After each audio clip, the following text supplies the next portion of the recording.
Most people assume that if they want to be successful, they need to think constantly, come up with clever responses and arguments, stay busy to avoid boredom, fill their minds with plans and strategies.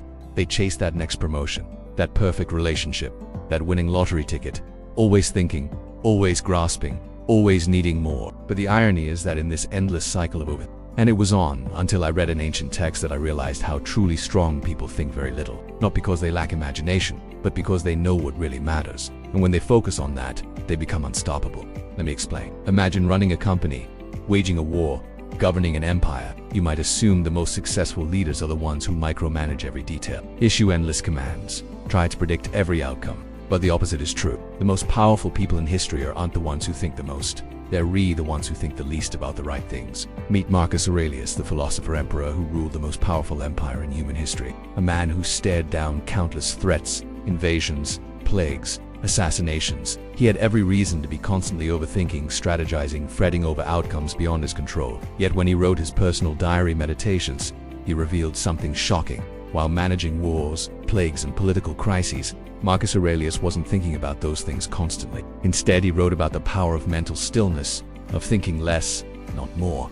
And he wasn't alone. Across the Roman Empire, from generals to politicians to poets, there was a growing interest in understanding and controlling the mind. What if everything you've been told about using your mind is completely backwards? What if true strength lies not in relentless overthinking but in strategic What if the secret to success is thinking less? That's exactly what we're exploring today. First, let's look at the consequences of Then we'll examine how the Stoics flip this around. Finally, we'll discuss how you can apply this to your life. Let's begin with We've all experienced the consequences of anxiety, stress, insomnia, paralysis. But did you know it's also rewiring your brain for failure? Every time you replay that embarrassing moment from 3 years ago, you're strengthening neural pathways that keep you stuck in mental loops. Modern neuroscience calls this rumination, but the Stoics had a simpler term: mental slavery.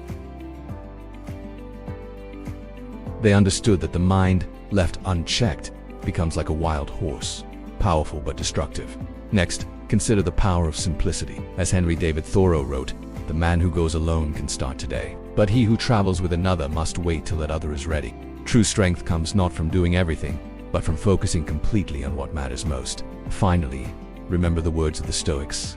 It's not events that upset us, but our judgments about those events. You have the power to choose how you think, how you react, and ultimately how you feel. The key is to bring your mind back to the present moment again and again. Now let's examine the Stoics' approach to The Stoics weren't just philosophers, they were practitioners of mental fitness. They developed specific techniques to overcome First, they embraced negative visualization, the art of anticipating obstacles and preparing mentally. But they didn't dwell on worst-case scenarios. They visualized challenges to strengthen their resilience, not paralyze them with fear. Second, the Stoics they understood the power of observation without judgment.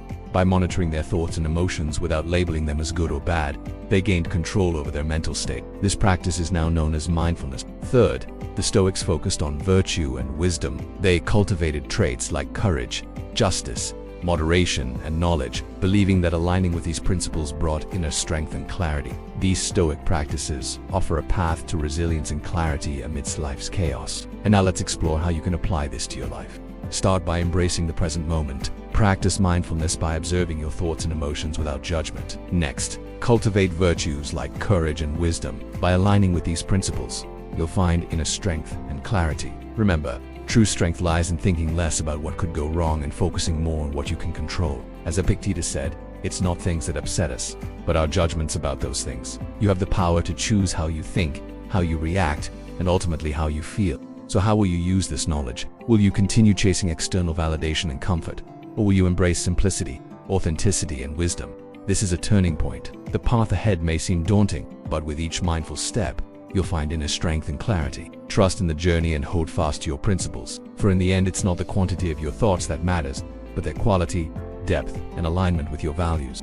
So what will you do differently from today? Think less, talk less, listen more, and focus on what truly matters. The Stoics teach us that true strength comes not from mindless consumption, but from thoughtful action. They were masters of mental fitness, knowing that a calm, focused mind is the key to resilience and success. Yet despite their wisdom, the Stoics remain misunderstood. They're often labeled emotionless robots, when in reality they valued emotions like anger and fear. They simply chose when and how to express them, not because they lacked feelings, but because they understood their power. So what does this mean for us today? It means recognizing that our modern obsession with busyness and distraction often masks our weaknesses, not our strengths. It's easier to stay busy than confront our fears and weaknesses head on. But as Seneca said, the brave man faces his fear and overcomes it, not because he feels no fear, but because he knows that fear is only a thought and has no power over him. To truly succeed, we must face our weaknesses directly and channel our emotions intelligently, not suppress them. This is the path the Stoics walked 2,000 years ago,